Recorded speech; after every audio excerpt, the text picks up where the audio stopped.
Hello everybody, my name is Coach Logan here, and welcome back to another episode on your oh so lovely pathway of learning, episode 11. Wow, I feel like I say it every time and how it's flying by, but it really is, everybody, really. And thank you all again so much for your support, and I'm glad to see that some of you have been able to go to my website and start to schedule some virtual trainings with me over online. It's awesome, so very excited to get to meet with all of you within the next couple of weeks. So in the previous episode, I kind of was discussing the different means of actually how your steps are related to your swing path as you're navigating it into the peak of your backswing. Now in this episode, I'm going to kind of blend the next two episodes together, which has to do with you, for your finger on the trigger and the squeeze, which is you now converting all that potential energy you have been creating throughout the previous parts with your steps, ultimately going into the downswing and converting that potential energy back into the kinetic.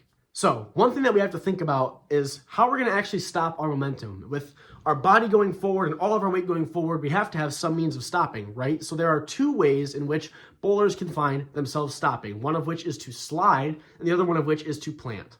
Sliding is the much more common of the two because that's just how the bowling shoes are made. So the very front of the bowling shoe toward the toe has a different sort of surface on the shoe that you can actually alter depending on the shoe brand you own. Depending on how much you alter the front of this toe of the shoe will depend on how gritty it is and how much it tends to stop or slide more as you're going on the end of the approach. So if you want to slide, the number one key aspect of this is that your toe is hitting the surface of the lane first before your heel, allowing it to initiate into that slide and stop your momentum a lot more gracefully.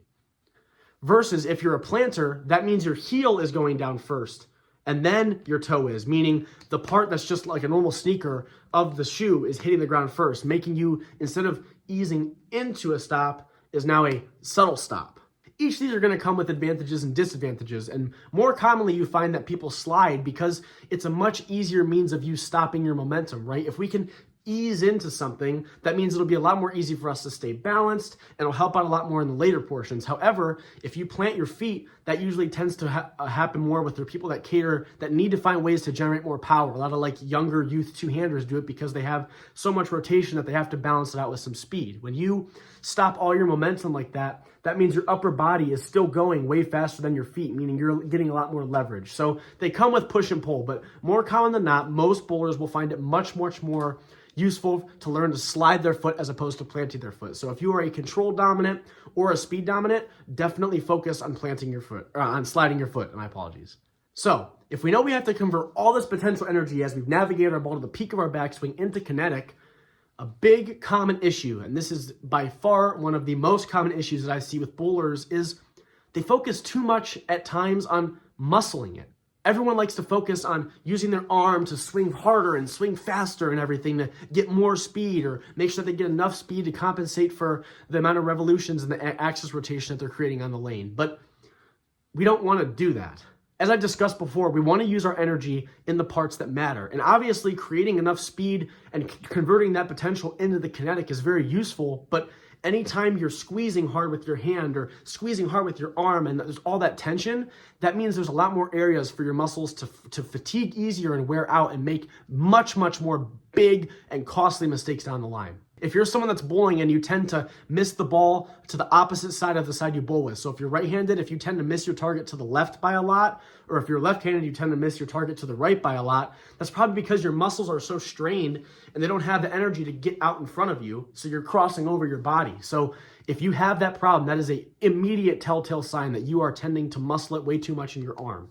So obviously this means we have to find some other means of creating energy. So let's think from the ground up. So we have feet, right? These feet are what are moving us forward. So your second to last step is what I like to identify as the power step. This power step is what ultimately is allowing your last step to initiate that slide or plant, depending on which one of those you do. With this being said, that is what is providing the most last second forward momentum that it can. So if you try to draw more energy from your leg and kick more forward on that last step, that is allowing you to place a lot less strain on your arms and focus that more toward the down part of your body, which isn't being used for anything else in that moment, right? So you're trying to find more means of allocating that tension on different parts of your body to ease the overall strain on one part of your body. On top of this, I like to talk about that concept of freeing up your arm swing by opening up. Your shoulders can aid in that leveraging portion, which will become a lot more applicable in the release section in the next episode. But to any capacity,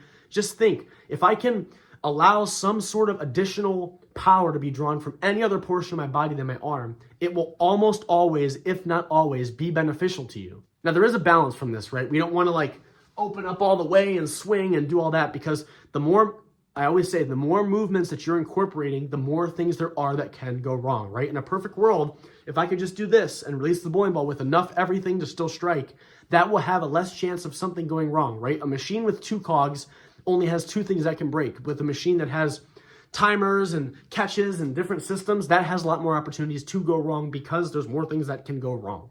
So now that we know we have to relieve all that stress from different parts of our body, this is going to tie back very directly into the last episode with your swing has got to be straight during the downswing. Now, some of you may have what I like to call a figure 8 swing, which is where your arm might go out away from you and back in. And that is okay.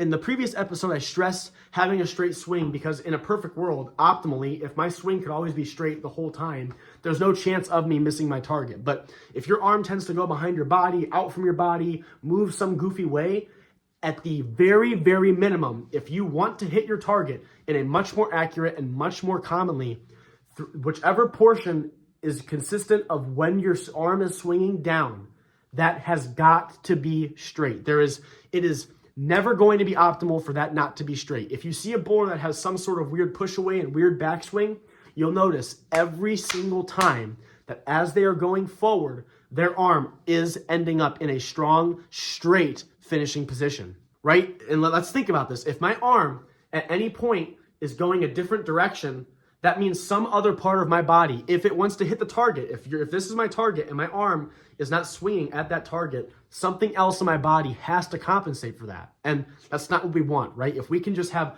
all of our momentum and have no room for error by my arm always being on line with this spot, I could literally never miss, guys. It's not possible. The only time I would not strike is if I didn't release it correctly or if something else went wrong with like my speed or whatever. It's all on the release from there. If everything else remains constant, you cannot and you will not miss your target if your downswing is always on point with that target. The very, very, very last thing, and this will go a lot more in the release video, but this is still applicable because it has to do with you finishing after you're actually continuing the portion after you release the bowling ball, and that is a way to promote good balance. A way that you can promote good balance is by having yourself get more condensed as you are going throughout the approach, right? If we have our momentum going down, that's going to allow us to go into that slide or plant a lot more smoothly because our energy is going into the ground, allowing the ground to absorb some of that forward momentum we have and allowing us to stop a lot smoother.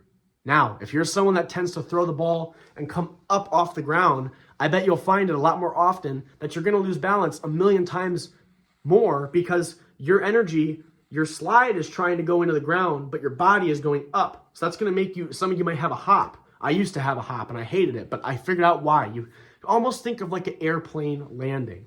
When an airplane lands, it's not going into the ground super hard, but it's trying its best to ease the blow and make itself slow down gracefully after it touches down on the runway. So think of an airplane. And again, not all of you are going to do everything I'm saying here, but the very bottom line is if you want to have good balance, your stuff has to be down. You need to have a straight swing path on your downswing. Recognize if you slide and plant and understand why you do it and if it's advantageous to you. And make sure that you're not drawing all your power from your arm of yours. So with that being said, here is this video's challenge. So again, in the same capacity as the last one, look at the same videos you took of the one from the side angle, as well as the one behind you. Now, from the angle that's facing behind you, make sure that your downswing is straight with your target. If your backswing flares off, but your downswing doesn't, that's okay. On the side one, see how much power you can leverage from that last leg. See how far forward that power step is kicking you. See how much leverage it's getting you. And see if your weight and your distribution of it is landing like that airplane. If you enjoy this kind of content, be sure to leave a subscription. It really helps me out. Drop a like and leave a comment if you have any questions. And as always, I will see all of you as you continue this pathway of learning.